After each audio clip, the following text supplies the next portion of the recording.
பல்வேறு மொழிகளுக்கு மொழிபெயர்க்கப்பட்ட திருக்குறள் உலகெங்கும் அதிக அளவில் மொழிபெயர்க்கப்பட்ட சமயம் சாரா நூல்களில் ஒன்றாக திகழ்கிறது. திருக்குறளின் இலக்கிய வடிவமும் பொருளடக்கமும் அதன் செம்மொழி தன்மையை வெளிப்படுத்துவதுடன் உலக இலக்கியத்தின் ஒரு மாபெரும் ஆவணமாகவும் விளங்கி தமிழின் தொன்மையையும் தமிழர்களின் பெருமையையும் இப்புவியெல்லாம் கொண்டு சேர்த்துள்ளது.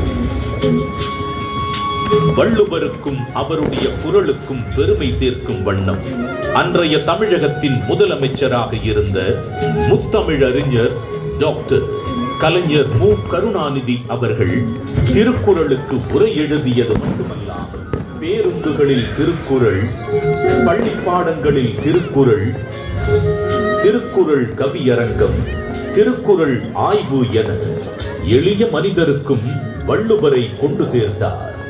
அவரது புகழை நிலைநாட்டும் விதமாக 1975 தொடங்கி பல இன்னல்களுக்கு பின்னர் 2000ஆம் ஆண்டு குமரி முனையில் 133 அடி உயரமுள்ள திருவள்ளுவர் கற்சிலையை திறந்து வைத்தார்.